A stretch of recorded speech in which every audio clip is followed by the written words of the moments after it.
Que faire lorsqu'on ne sait quoi faire? Demeure là où Dieu te veut. Demeure là où Dieu te veut. Exode 14, partie de 1, la Bible dit, l'Éternel parla à Moïse et dit, parle aux enfants d'Israël qu'ils se détournent et qu'ils campent devant Pi-Hahiroth entre Migdol et la mer vis-à-vis de Baal-Tsephon. C'est en face de ces lieux que vous camperez près de la mer. Pharaon dira des enfants d'Israël, ils sont égarés dans le pays, le désert les enferme, j'endurcirai le cœur de Pharaon et il les poursuivra, mais Pharaon et toute son armée serviront à faire éclater ma gloire et les Égyptiens sauront que je suis l'Éternel. Et les enfants d'Israël firent ainsi. Amen, amen. Et il y a des circonstances géographiques où l'on se retrouve, des environnements où l'on sait absolument quoi faire. Des environnements qui peuvent être ou qui peuvent avoir les traits ci-après. Un environnement qui est un piège, exactement comme devant la mer Rouge actuellement, c'était un environnement piège. Mais Dieu a dit à Israël, camper dans cet environnement qui est un environnement piège. Deuxièmement, il y a d'autres environnements sans avenir, comme Lodébar, où Mephibosheth se trouvait, un environnement où il n'y a rien de bon qui peut être rêvé comme ça physiquement. Il y a aussi des environnements pauvres dans lesquels quelqu'un peut se retrouver. C'est le cas de l'environnement comme Sarepta. Il y avait une pauvreté, il y avait une crise quand Dieu y a envoyé Élie, le prophète.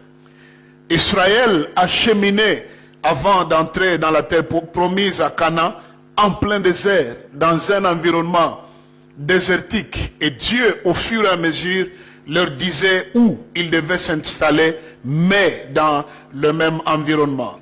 Il y a des environnements qui sont des environnements sans issue, comme Pi-Hahiroth, et il y a des environnements qui semblent être également un environnement qui est comme un obstacle à la vision claire et nette que le Seigneur t'a donnée. Maintenant, que faire quand on se retrouve dans pareil environnement?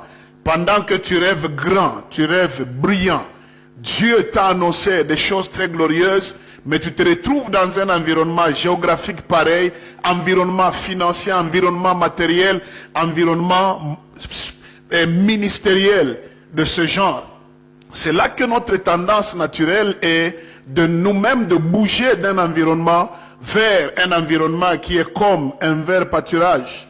Mais des fois, si Dieu nous permet de rester dans un environnement pareil, avec pour objectif qu'il a, comme il a dit à Moïse et à Israël, pour que dans le même environnement, Pharaon et toute son armée concourent à faire éclater sa gloire. Écoute mon ami, tant que Dieu ne t'instruit pas de quitter l'environnement où tu es, ne le quitte pas. Parce que ce n'est pas un environnement qui élève la vie. Ce n'est pas un environnement qui bénit la vie. Ce n'est pas un environnement qui est la garantie absolue du décollage dans la vie. Mais c'est Dieu dans un environnement qui peut faire la différence. Si Dieu te voit dans un environnement, il te place dans un environnement, c'est là qu'il va se révéler à toi. Il s'est révélé à Israël devant un environnement piège, où il y avait des montagnes de gauche à droite, la mer Rouge devant, Pharaon derrière. Il leur a dit, ne bougez pas, c'est là que vous verrez ma gloire. Je voudrais t'encourager, toi qui obéis à Dieu, en te localisant dans un environnement où Dieu t'a placé. Demeure dans cet environnement. Dieu lui-même te donnera un miracle et une percée dans cet environnement. Il va entrer dans ton environnement et il fera la différence. Tu es béni au nom de Jésus.